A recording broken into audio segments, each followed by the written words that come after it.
We are the anchors of Queer News Tonight, and this evening we discuss the queer headlines. The OUTshine LGBTQ+ Film Festival Miami presents its 26th annual lineup featuring Frag, a powerful film reflecting on the corner pub grenade incident. PEN America's report exposes a surge in U.S. book bans. PEN says these bans frequently zero in on LGBTQ+ books. The number is astounding. X-Men 97 creator Bo DeMaio unveils episode 5, Remember It, is inspired by real-world tragedies like Pulse LGBTQ+ shooting, marking a pivotal moment in the series. Governor DeSantis signs HB 1285, curbing non-parental book challenges aimed at heightened scrutiny of educational materials. It also streamlines charter school takeovers. Tonight, we explore the importance of LGBTQ+ narratives at Island City Stage, where Andy Rogow leads it with passion and authenticity. Ooh, I'm excited for today's show. Good evening, everyone, and welcome to Queer News Tonight. This is the world's first and only LGBTQ+ daily evening television news, broadcasting live and then available on demand. Available on all smart televisions, including Roku, Apple TV, Android TV, Amazon Fire TV, Twitch, YouTube, and Facebook. It's time to queer up the news for Wednesday, April 17th, 2024. We are live and literally out of the closet and into the headlines. So many of your important stories we're going to tell this evening on Queer News Tonight.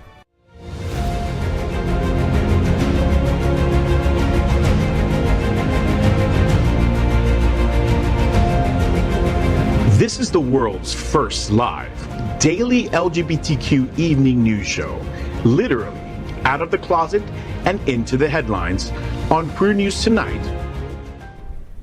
This is the world's first and only unedited live LGBTQ+ evening news show. Whatever happens, unique in LGBTQ+ news, you will see it and hear it. Hotspots Magazine's Happening Out Television Network is a nonprofit 501c3 media company, the same model of PBS and NPR, but designed for the LGBTQ+ community. Our mission is to support the 11 pillars of the LGBTQ+ community. We want to educate and inform key issues of our queer culture, the Black community, Latinos, lesbians and queer women, trans students, youth, seniors, HIV, healthcare, business, social justice, and faith. Help us support our community. We are a part of one of the largest LGBTQ+ nonprofit media companies in America, Hotspots Magazine and Happening Out Television Network. In 2024, our magazine is celebrating 40 years of the LGBTQ+ experience and our television news, talk, and entertainment shows. Support our mission to educate the LGBTQ+ and broader community. That's right, Christopher. Let's meet tonight's anchors at Queer News Tonight. We begin with the diva herself, Bonnie Builder. She is the premier South Florida bodybuilding drag queen and the current reigning Mixed Marys. A recent graduate of FIU, Bonnie comes alive with a microphone in her hand and is just an incredible human being. I freaking love her. Bonnie, the next HOT Beach Party 15 is coming to the North Shore Beach on April 27th. I understand that the secret location is at the Black Tent. Now everybody knows. Tell me what's happening. Yo, so my name is Bonnie Builder, and today I'll be telling you about the HOT Beach Party, which is coming up on April 27th at 2 p.m. Now, something special about this beach party right here. Not only will you be hanging out with some fine-ass men on the beach, but they also have a yoga class at this event, which will be held at 3 p.m., and also an exfoliation station.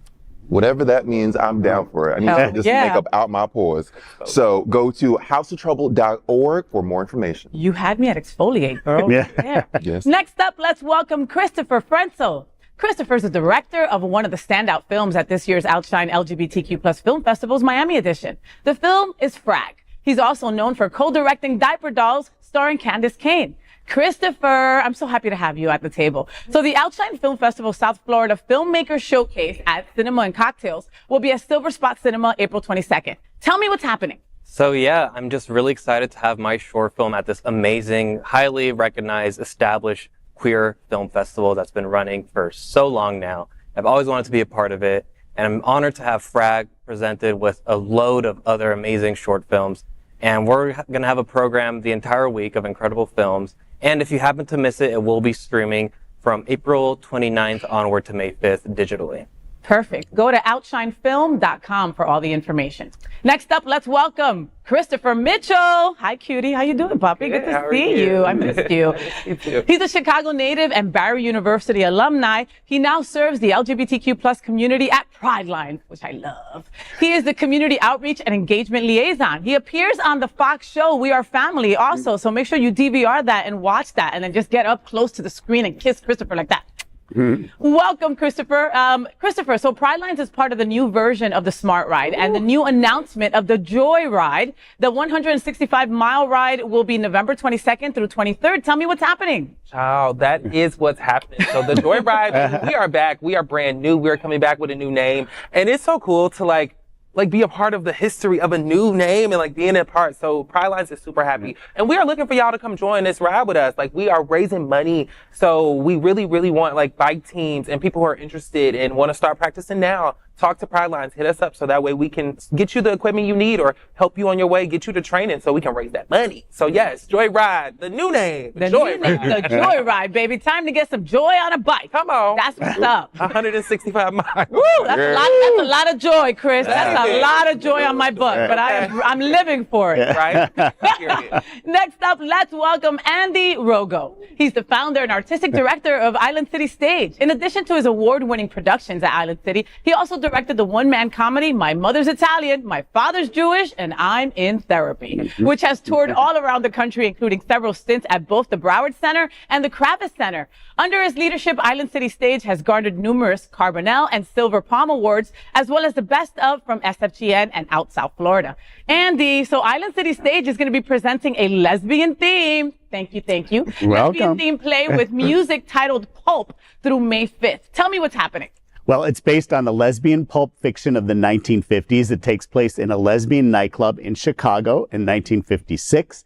It's sultry, it's sexy, it's very noir. You know, if you like the films of Barbara Stanwyck and Tallulah Bankhead, you know, kind of imagine them in bed together with some songs playing in the background. This show is for you. Oh, I love this, Andy. And I'm thinking 50s, fashion, like music, sexy, you know, it's very nightclub cabaret type music. And Nicole Stoddard, who directed, she did the costumes. They're all very vintage. It's really a stylish show. I think people are going to love it. Men and women, the lesbians and the gays will all love it. For sure. So it's going to be at Island City through May 5th. But actually this Friday, I'm going to be the guest host for Pulp.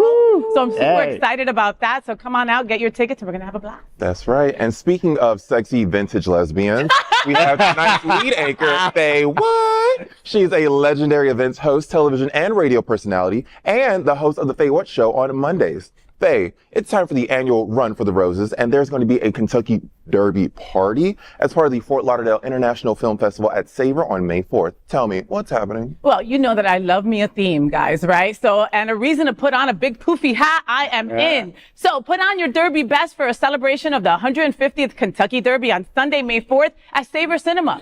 Fliff and Steve Savor host a fun-filled Derby day with live entertainment, a barbecue buffet, and open bar with a whole bunch of fun. The race will be projected on the theater's 30-foot high definition screen. Prizes will be awarded for the most creative Derby hats, bonnets, and outfits. And there is also a 50-50 raffle where guests can pick the horses they think will win. Okay? Place or show. So doors open at 4 p.m. Free parking across the street. Tickets and information at fliff.com/events/Derby party. I can't wait, and I will see you there. What are you wearing? Something big and poofy, for sure. Have you designed your bonnet? You need to. No, I have gay boys that do that for me, Andy. Thank you. Same. We are the reporters for Queer News Tonight, and this evening we begin with the queer headlines. The LGBTQ plus community in South Florida and across America is diverse. Our community across the world is vast. And here are the bullet points of the queer news for today, Wednesday, April 17th, 2024. First this evening, let's begin by queering up South Florida and Florida.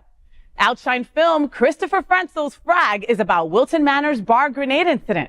The OUTshine LGBTQ plus Film Festival Miami, renowned as one of the largest LGBTQ plus cultural festivals globally, is all set to celebrate its 26th annual Miami film lineup.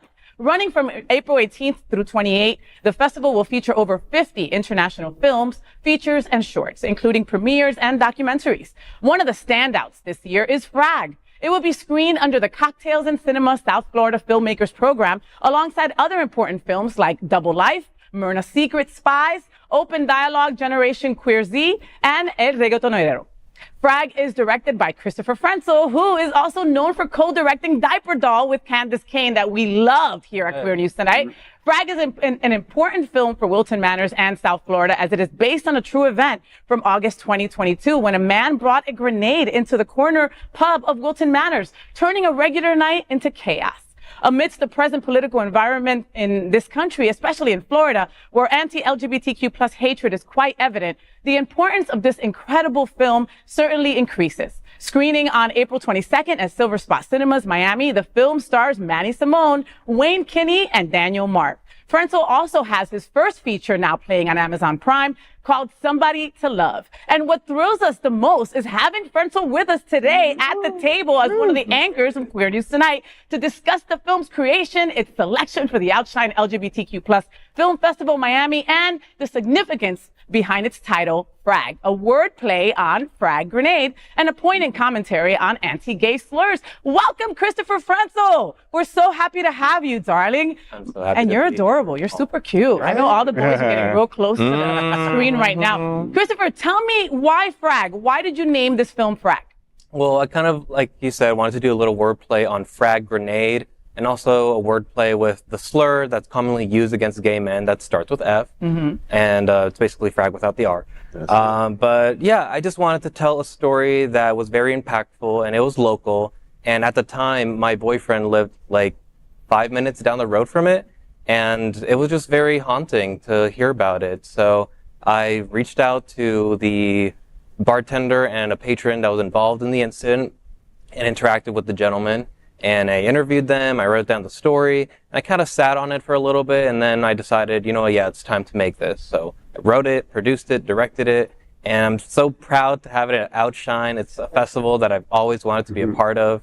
I never got to put my feature film there just because of the release date and the deadlines. Of course. Exactly. So I'm just happy that I'm able to participate this time around. Yes, well, I've spoken to Steve and Joe and Alexis over there, and they are so excited to have you as part of the film festival. How did you feel when you got that call saying, "Hey, Christopher, your film is going to be part of the OUTshine Film Festival this year"? I really couldn't believe it, honestly, because Stop scamming me.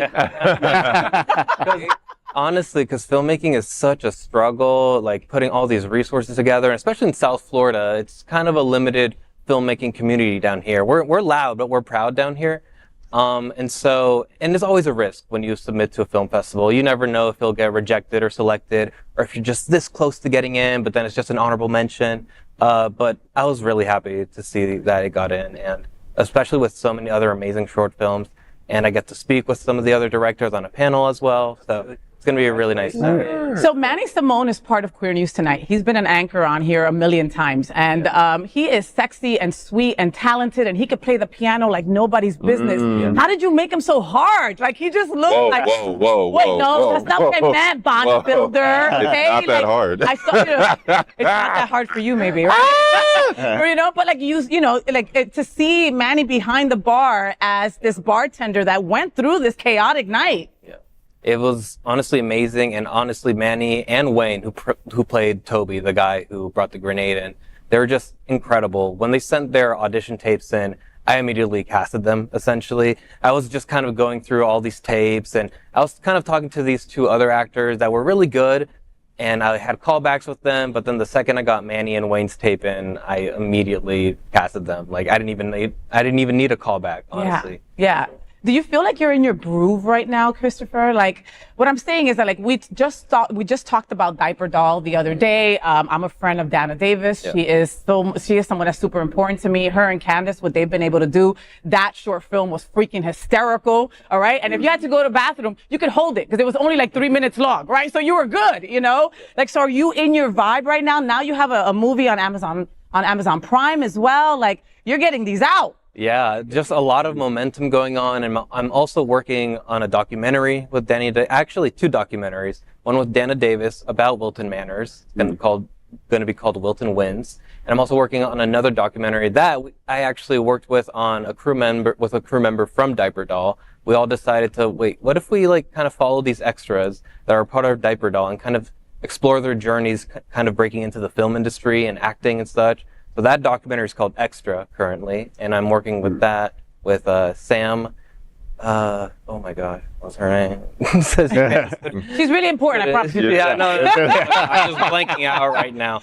But no, it's an incredible story following these 4 really interesting people and just kind of how they all mesh and work together trying to break in the industry. So yeah, there's just a lot of momentum going on with all these projects. You have to ride it though. So you have to ride the momentum. You have to ride it hard. You have to ride it real hard. That's right. I'm just going to slide you my resume right over here. Vats. Her name was Vats. Vats. There it is. I got you, girl. He remembered. But you're hitting on these poignant topics. Like Diaper Doll is about, just the ridiculousness of these bathroom bills against our trans, brothers and sisters, right? Like, that was a hit. And then now you're talking about this grenade that happened in Wilton, a couple of years ago, Like, do you watch TV news and just go, ha, I'm going to bring this to film? Yeah, like what made you touch on that and want to document that? Because I've never even heard of it until this day. So thank you for spreading that awareness. Is really important. But what made you do that? I think I just wanted to firstly kind of tell a short film anyway, because I was just fresh off of finishing Somebody to Love. And, I was kind of rumbling in my head, what's the next thing to do? And, I could have written a whole feature, but I just kind of wanted to do something small scale, something that I could shoot in 2 days. And with this story, it was perfect within that window. And I don't know, the story just really resonated with me because you just see a lot of our safe spaces, our safe queer spaces around the country always kind of under threat.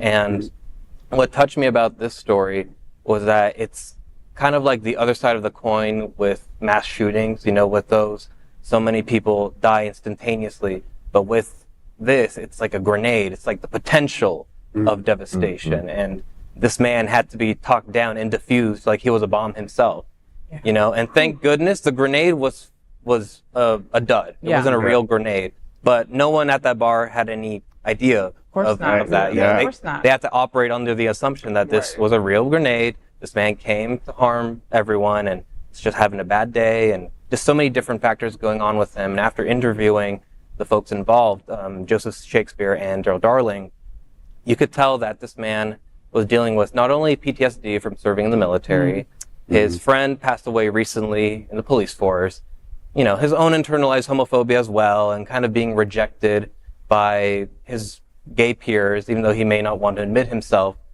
what his sexual identity is. Just all these compounding factors coming together. So I just wanted to tell a story about the resiliency of our community, but also shine a light on those we might leave behind and not know. I love that. Well, I'm definitely looking forward to seeing your short. I think it's going to be fantastic. I think that Frag is we can all relate to something like that, right? And I think it's going to be wonderful. So please make sure that you get your ticket at OUTshineFilm.com and go see Christopher, all right? Walk that red carpet, right? What's next, Christopher? Well, next, let's queer up education.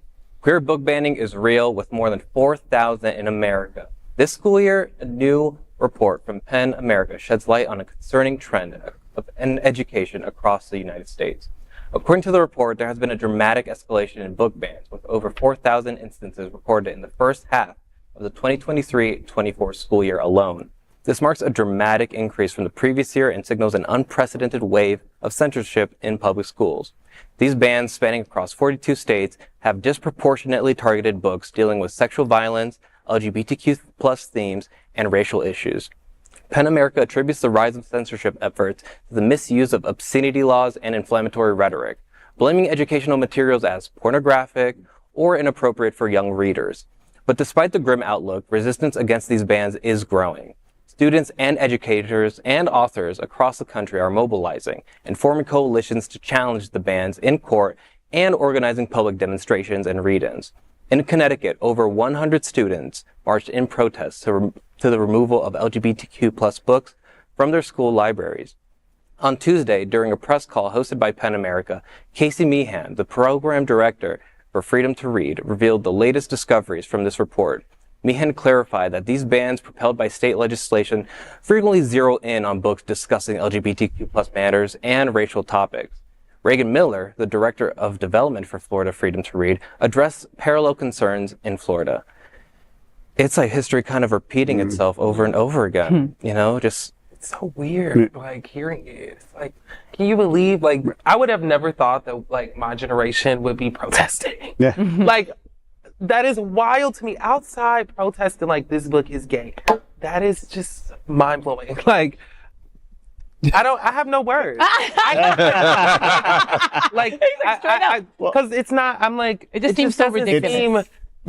It doesn't seem real. It's like watching those movies they had us watch for history classes. This is what it was like watching that. Like hearing this and seeing this, it seems like we were just like watching something from like so outdated. Yeah. I can't believe this is present day. Andy, what do you think? Well, I think that it's definitely a repeat of history. I think history always repeats itself. I will say though that there was an op-ed piece in the New York Times a few months ago and saying, it's not as bad as people think because unlike decades past, the books are more available to kids. They can go to bookstores, they can find them online. So the school library is not the only place they can find them. And I think that's the one piece of good news is that because of the internet, everything's much more available to kids. So hopefully kids will find the material they want. But I do think, people in Florida especially should know that a lot of schools just got rid of their entire libraries. Yeah, but there's some states that are even trying to limit what kids are able to see on the internet, which will be LGBTQ plus content that will be completely eliminated for them. Why do that when they're going to find it everywhere else? Well, I can take your phone and do it. I can take somebody else's phone and do it. When I was in school, we found, we just went around. But that's the funny thing about the funny thing about parents protesting these books. Their kids are going to find them. Either way, they're going to find it. But this is a lot of books, over 4,000 books, right? That's incredible in 42 states. I mean, take that in, and these books, 47% of these books banned have LGBTQ plus content, right? But not all of them do, there's some Rosa Parks books that are freaking banned. I mean, that's incredibly crazy to me that this is our history and they want to erase it. Judy Blume. I must increase my bust. Like, what? That's an old school reference for all these young folk out there. There was a movie. There was a recent movie. Shut up. But that's one of the books, Andy. Yeah, right. I mean, that's crazy. It's just, it's crazy. Yeah. What do you think? What do y'all think will be a solution to this, or like something that we can meet the schools halfway? Well, firstly, I can't even think of an instance where book banning has ever really been a solution or something progressive to even move forward. It's always deleting history and deleting art, just in any form, is just always going to be regressive. There's nothing good about it. And I mean, thankfully, the internet does exist and people are still able to access it. But to get rid of such valuable resources, especially to the youth, who are still discovering who they are, it's unfathomable. And honestly, solution-wise is, I guess, to keep doing what we have been doing, just protesting, voting, and just going out there and just really showing up with our voices. Well, but it's voting for the right people. It's voting for school board members. Too many people don't know that it's the local elections that are often the most important, not the national. So we have to know who's running for our school board and who to vote for. Someone recently just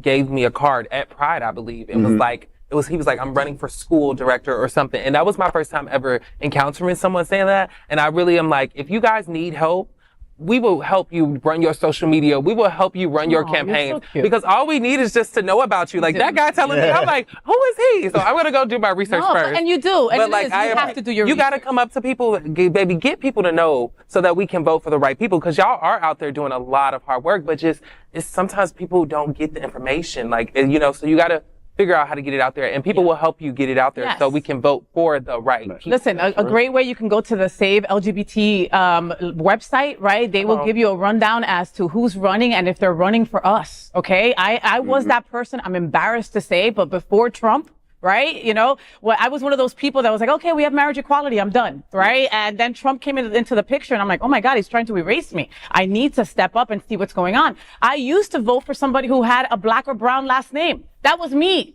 okay? And that's not the way to go, okay? You need to research these people, know what they stand for, know that they support us. Support the people who support us. Period. Right.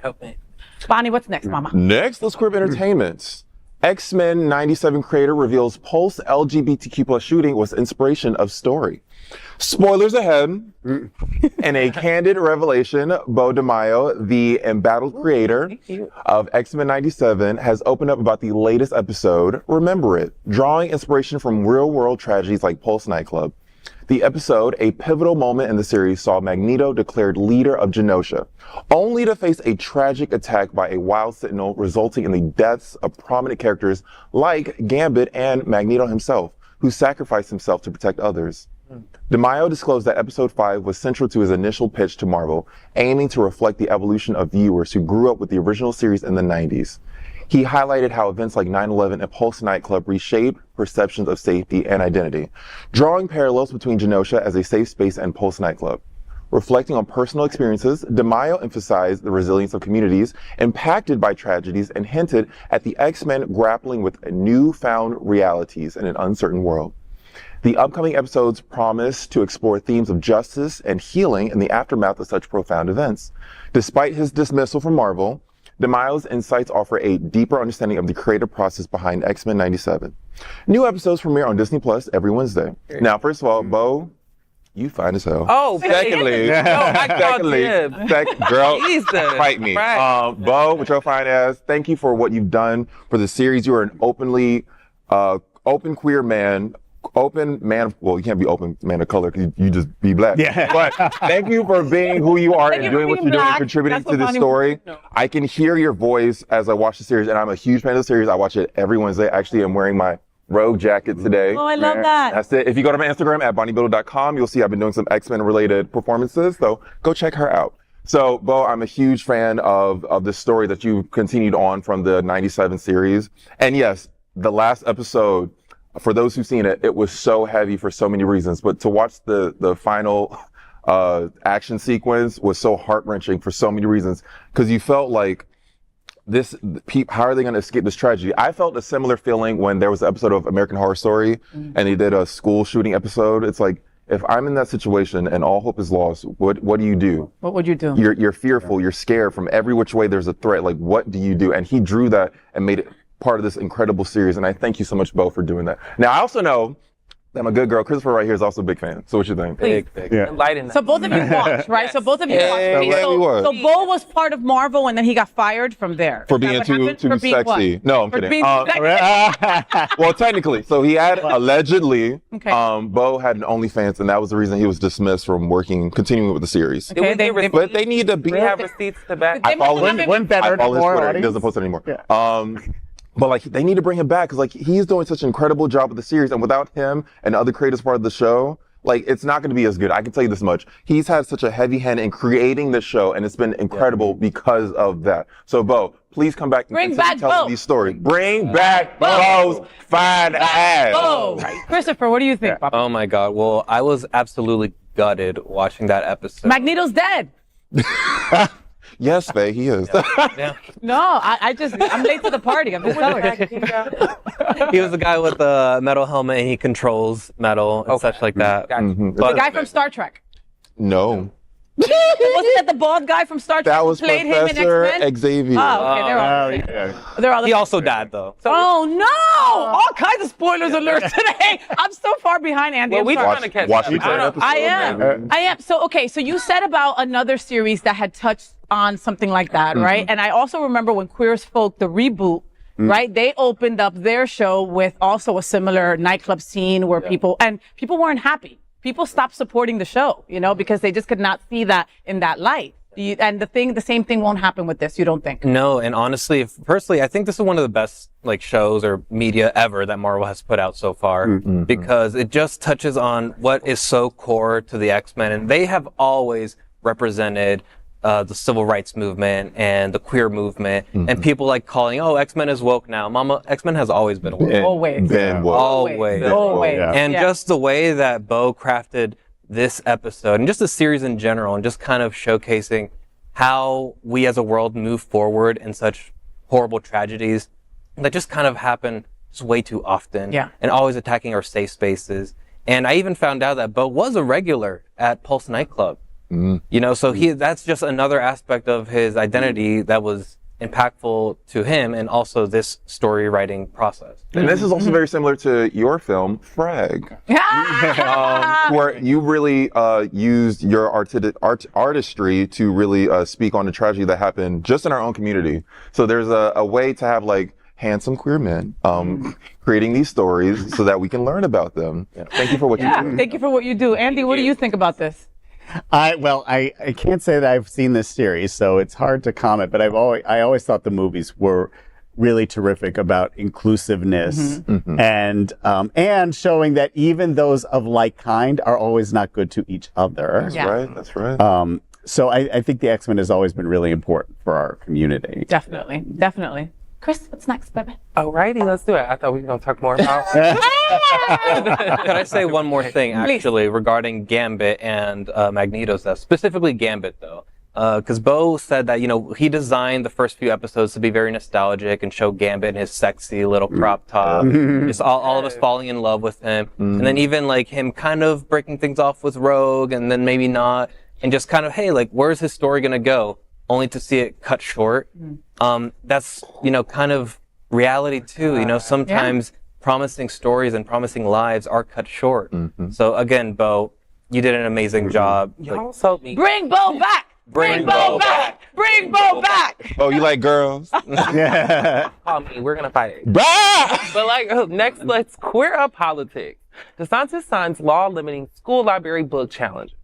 Governor Ron DeSantis signed a bill aimed at limiting challenges to library books and other educational materials, responding to over 1,200 objections filed during the previous school year. A quarter of all book challenges in America are in Florida. They most often over LGBTQ plus themes and not by parents or students in Florida schools. The legislation restricts challenges to materials by non-parents or guardians. This wide-ranging bill, known as HB 1285, not only addresses book challenges, but also includes provisions to facilitate charter schools taking over operations at failing traditional public schools. The move to limit challenges follows heightened scrutiny of library books and classroom materials in the wake of measures approved by the Republican-controlled legislature and Governor DeSantis. According to a Senate staff analysis, over half of the 1,218 books objections during the 2022 and 2023 school year were concentrated in Clay and Escambia counties in the very conservative Florida Panhandle. Consequently, 186 books were removed in these two counties alone as a result of the objections. Under the new bill, individuals residing in the county who are not parents or guardians of students with access to school district materials are limited to objecting to one material per month. Governor DeSantis remarked during a recent event that individuals who filed numerous objections to books had undermined the process and called it a mockery. Talking about the traditional schools that failed to perform, the newly signed bill will expedite the conversion process by imposing deadlines on districts to finalize charter contracts. Schools transitioning to charters must have contracts executed by October 1st of the subsequent school year, with charter organizations assuming full operational control by July. Charter schools taking over the public schools, including with the book thing, but wait. So they're just gonna come in if the district doesn't if this public school is performing lowly. Which they are if it's Florida. Right, and it's a public school. So the charter school would just immediately take over the students and the staff? Well, I don't think it's quite that easy a process, but a charter school could come in and make a proposal and say, we're going to start running this school. But it's all about money. It's all about money. It's all about money. And the charter schools are popping up everywhere, and they're really not making a big difference when it comes to education. No, and there's these big companies that run the charter schools, and it's all about profit for them. They don't really care about, and the charter schools aren't doing any better than the public schools in terms of test scores. Jeez. Okay. So let me get this straight. So basically, Ron DeSantis is saying that Mr. Smith in Opelika, right, doesn't like a book. He has no children in the school system, but he doesn't like a book because it has racial themes in it, right? He can no longer fill out this paper saying that they should take this book out. Or he can only do one. One a month. One a month. He can do one a month. A month. So he's only allowed to do it once a month. Y'all, these people are crazy. And there are some losers out there with a lot of free time who will do that once a month. We'll Only do that. one book per month. Yes, okay. And most of the books that are banned are LGBTQ plus themed, or about sex education, or about racial themes that are things that kids need to learn about. Exactly. But it's also about, I think, silencing our voices, because many of us don't have kids in the school system. Right. So we're also limited to those protests. Once a month? Once a month. Yeah. You know, Yeah. And the law is written just vague enough that there is the opportunity to exploit it even further. Kind of similarly to how the drag ban laws were written. Or don't say gay, that was written very vaguely. Exactly. You know? Yeah, I mean, and again, you know, the names of these bills, when they say Protect Our Children Act, you know, who's going to say, no, I'm against that? You know, it's that very vague wording that messes a lot of things up. And once again, the conservative administration created a monster that started eating on itself. So DeSantis' dumbass had to go back and be like, no, that's not what I meant. You can still do it, but like reel it in a little bit, because people, it started getting used against making them. a mockery when that actually is just mockery. You're making a mockery of the mockery, yes. I don't get it. It makes absolute no sense. So, okay, I don't want religious people to get all mad at me. But so, again, once a month, I can literally say, hey, you should take the Bible out of the library, because I don't think that, you know, it has a lot of sexual undertones and it doesn't really represent us how it should. And I can do that. you can do that. That's Work. Yeah. It's work. slay, wig. All right. We're in Florida. Pray for us. Yeah. Next, let's queer up South Florida and Florida. Queer theater and how Island City Stage delivers. Oh, I've been waiting for this story. I'm so glad. So tonight we're diving into the heart of the art scene in Greater Fort Lauderdale, and we shine a spotlight on Island City Stage, a theater with a mission to give voice to the rich tapestry of LGBTQ plus stories. Founded in 2012, this professional theater has become a beacon of inclusivity, offering a platform for narratives that resonate with love, loss, struggle, and humor. At the helm of this transformative theater is Andy Rogow, the executive director whose passion for storytelling and dedication to authenticity have propelled Island City Stage to new heights. The theater is known for its commitment to presenting works that speak to the universal human experience while celebrating the diversity of the LGBTQ plus community. From thought-provoking dramas to side-splitting comedies, Island City Stage delivers performances that captivate audiences and foster dialogue. With a roster of talented artists boasting credits from Broadway to TV, each production comes to life with unparalleled skill and nuance. As we delve deeper into the creative vision behind Island City Stage, we're privileged to have Andy Rogow as an anchor at Queer News Tonight. Welcome, Andy. Thanks so much for having me. Oh my God, thank you for all you do. First of all, 2020, when the pandemic hit, nobody was hit more than the arts and nonprofit organization, right? You guys are everywhere right now. You're everything, everywhere, all at once, kind of like the movie, right? Everyone that I run into has seen a play over at Island City, is going to a play over at Island City, or is excited about a play coming to Island City. Did you think that during the pandemic that you would be so fruitful right now? We didn't know what to think for part of it, but we were one of the first theaters in the entire region, actually, that started performing live during the pandemic, with very limited audiences and distance. But I thought it would take us much longer to come back than it has. It really only took us about 2 years to get back to where we had been pre-pandemic. And we're just about there now. So it's really great that we're there. And what's interesting is, since the pandemic too, we have a very unique region in the fact that there's not just us, but there's the Foundry next door to us and Empire Stage, which is just down the street from us, all doing mostly LGBT work. There is no other city in the country that has that. That's amazing. Not even New York, LA, nobody. Only us. I love that. I love that. So it just shows the strength of our community. Well, and something that I'm loving is the inclusivity, okay? And every time that somebody is interviewed from Island City, that's something that they always touch base on, Like, I'm excited that you have Pulp there right now, and it's a lesbian-themed play, So, we need more representation. How did that come to pass? So, well, first, let me just say how both strange and wonderful it is to be on this stage, because Island City was born out of the demise of another theater company that performed where we are right now in this Damn. Oh my in God. this chapel. You better work.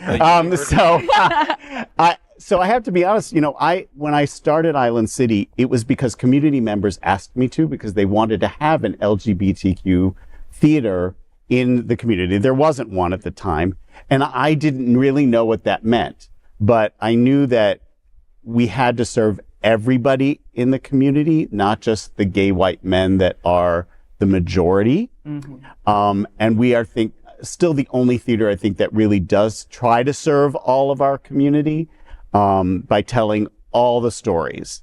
So the first thing I said is, we're not going to do stories that are just have gratuitous sex, because I think that's what a lot of people thought gay theater was. That's what Ronnie does. So Ronnie does that sometimes. So he's got that. And he has that market, and he does it really well. He does it very well. But that was not what we wanted to do. I really did want to tell stories, and felt that the community, that's what they wanted, was to see themselves reflected on stage. So those are the stories we look at. Well, and you really do have an iconic array of plays. Okay, some of the ones that I've seen. Okay, Love, Valor, Compassion. Okay, that was awesome. I saw The Christmas Carol there. All right. Okay, I saw Thrill Me, and now I'm going to see Pulp this weekend. We need a trans representative play. Well, we did a trans play last year called Rotterdam. Nice. That was about a lesbian couple in which one of them decided that she was going to transition. And oh my God, I saw it. Yes, it was like a British undertone or something. Yes, they were from England, they were living fantastic. in Rotterdam. Yes. So we've done that. We did a play about the Black HIV experience called 1 and 2.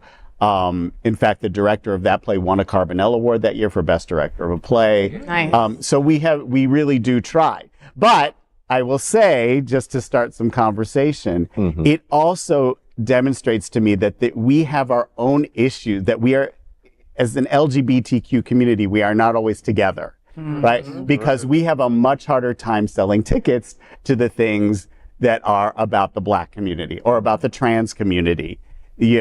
We still have work to do in encouraging people to experience all the stories of our community. And we're all evolving and still learning, Andy. Right. So, I think that's a wonderful thing. You received a grant recently from the Wilton Foundation, We right? did. A considerable grant. What can we see that's going to come out of that? So it was one of the biggest, I think, cultural grants the county's ever seen. It was $250,000. Cha-ching!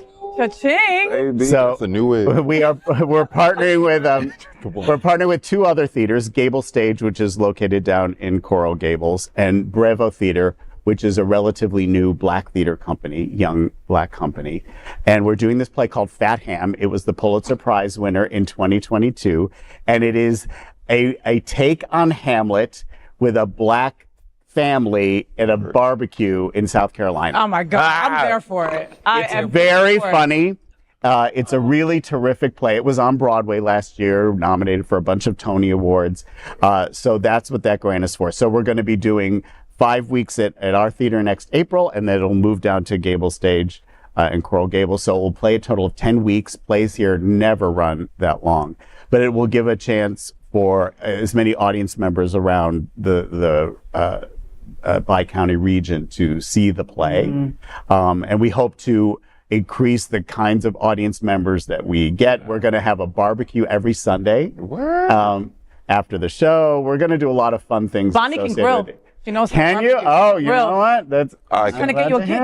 I could eat. I could so candy. I figure it out. I figured it out. So Andy, at the end of May, kicking off Pride Month, I'm going to be hosting an event called Take Pride from History Fort Lauderdale, right? And I'll be hosting it, but you are one of the honorees I am. that evening. I was very. Thank you so much for your work, for your support, for your advocacy, for your activism, because that's what you're doing over there at Island City. You really are. Thank you. Well, it was really honored to be recognized, especially for Pride Month. I'm really, really thrilled. I'm going to give you a big ass hug on stage. Okay. I will look forward to that. Just remember that. Yeah. Christopher, I wanted to ask you, have you ever wanted to maybe make one of your short films into a stage experience? Because, it's two completely different worlds, obviously, but you all started at the same place, with sitting down and writing something out, Yeah. Would you ever? That's interesting because so many of my actors from Somebody to Love, my feature film, most of them were theater actors first because I pulled from Florida State University's theater department. And they all had worked to a degree with theater, but very little and minimally with film. So I know how theater actors work. I know kind of how their brain works, and kind of having to transition them into film was an interesting challenge. And for some, it was a breeze, and for others, they needed a little bit of work. So, yeah, but like it's a completely different style, right? Yeah. Because on stage you have to be playing to people who are far away from you. When you've got the camera right here, it's a very different way of acting. Yeah. And you really have to be conscious of what's happening on your face when you're on film. Yeah.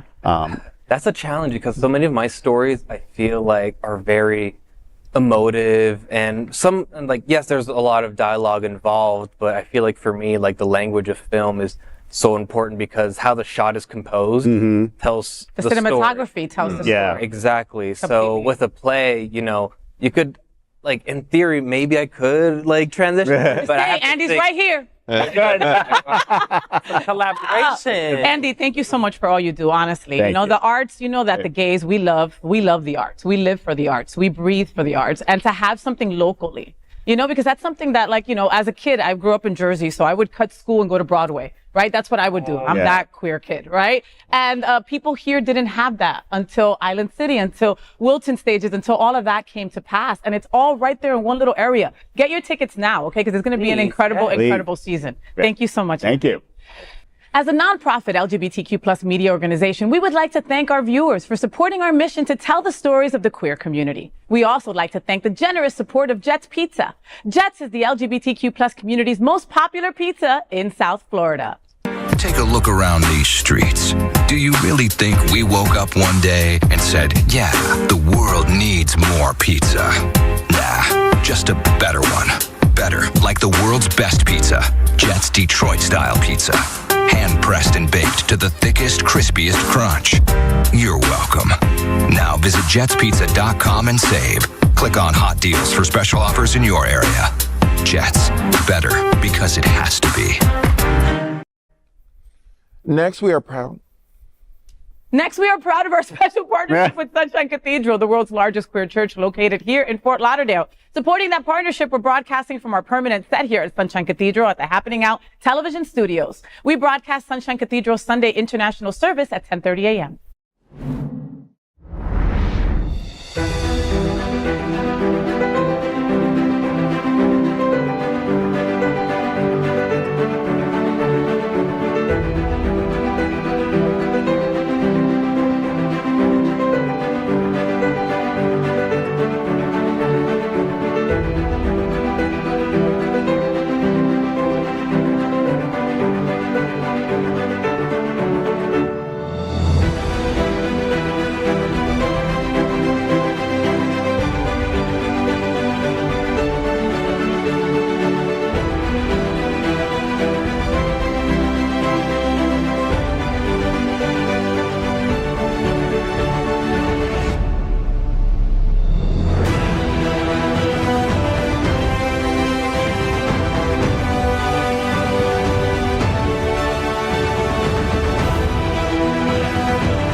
We finished tonight's Queer News headlines with a segment we call LGBTQ plus 1 Minute News. LGBTQ plus 1 Minute News. Let's queer up the world view. Will Iraq pass same-sex acts death penalty? Here's what we know. Iraqi lawmakers have delayed voting on a controversial bill imposing harsh penalties for same-sex relations, including the death penalty or life imprisonment. The measure, part of an amendment to an anti-prostitution law, stirred concerns among Western diplomats over the potential fallout on Iraq's political and economic ties if enacted. The proposed law targets not only same-sex relations, but also the promotion of homosexuality, with violators facing at least 7 years in prison. Diplomats from Western countries have urged against the passing of the bill, citing human rights and diplomatic complications amid Iraq's efforts to rebuild international relations. Will Iraq pass this hateful law? Queer News Tonight will follow this developing story closely. LGBTQ plus 1 Minute News. Let's queer up sports. Queer MMA fighter Jessica Andrade has the greatest win record in history. In a historic moment for the LGBTQ plus community and the world of mixed martial arts, Jessica Andrade has clinched the title for the woman with the most wins in the Ultimate Fighting Championship. Andrade, an openly lesbian fighter, secured this milestone during her recent match in Las Vegas, Nevada at UFC 300. The judges' scorecards read 28-29, 29-29, and 29-28 in favor of Andrade, solidifying her against Marina Rodriguez. This victory not only marks Andrade's second consecutive win, but also her 17th overall win within the UFC. Currently, Andrade is the only woman to win in 3 distinct weight classes in UFC history. Her achievement highlights the importance of LGBTQ plus representation in sports. LGBTQ plus 1 minute news. Let's queer up health. Jessica Reimers becomes new ED of World AIDS Museum. Today, the World AIDS Museum and Educational Center has introduced Jessica Reimers as its new executive director. Her leadership experience and a steadfast commitment to HIV/AIDS advocacy will steer the museum into a new chapter of education and awareness. Bringing over 3 decades of leadership experience in both education and government, Reimers offers a distinctive international perspective to her role. In an effort to support the museum's endeavors, until the end of April, all contributions made to the museum will be matched dollar for dollar. In a statement released, Reimers says, quote, "My personal mission is to continue to empower others with anyone who will listen and advocate with intention," end quote. For further details and ways to support WHAM, you can visit worldaidsmuseum.org. LGBTQ plus 1 minute news. Let's queer up entertainment. Hold yourselves, as Jonathan Bailey and Colman Domingo may be stars of Jurassic World movie. Heartthrob Jonathan Bailey is on the brink of a dino-sized breakthrough, eyed for a lead role in the next Jurassic World installment. Snubbing series regulars like Chris Pratt, this fresh take could also see the absence of Laura Dern. Bailey's appearance at CinemaCon in a glittery blue top sparked frenzy, hinting at his imminent stardom. But hold on to your seats. There are rumors of Dave Patel and Colman Domingo potentially joining the franchise, with Domingo tipped to play the villain. Queer-baited or not, the prospect of Bailey, Patel, and Domingo sharing the screen is leaving the fans clamoring for more. We can't wait to hear "Must Go Faster." LGBTQ plus 1 minute news. Let's queer up entertainment. Cartoon Bluey introduces a queer family for the first time. Bluey, the beloved Australian children's show, has subtly acknowledged LGBTQ plus representation in its season 3 finale, which aired this week.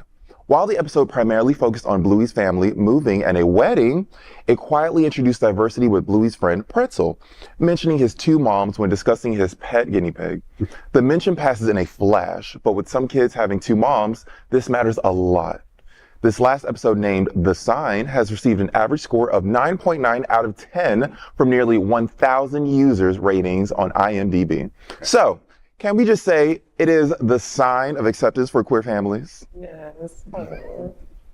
That is today's news for the LGBTQ plus community on the world's first and only daily LGBTQ plus evening news show. If our community is important to you, share this news with your friends and family. Are you, like most of America, part of a very large television viewing audience? This live LGBTQ plus news broadcast right now on Roku, Apple TV, Android TV, and Amazon Fire TV.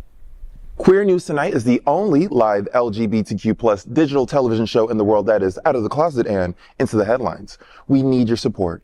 If our community is to grow, we must tell our stories and bring them to the attention of the broader world. This is the only place in the world that tells these types of LGBTQ plus stories in motion and sound. That is the passion of Hotspots Magazine, Happening Out Television Network, and Queer News Tonight. I'm your anchor, FayWhat, and on behalf of these LGBTQ plus reporters, the incredible anchors of Queer News Tonight, including Bonnie Builder, Christopher Frentzel, Christopher Mitchell, and Andy Rogow. We will see you daily at 8 p.m. And to our LGBTQ plus world, we wish you good night. Buenas noches.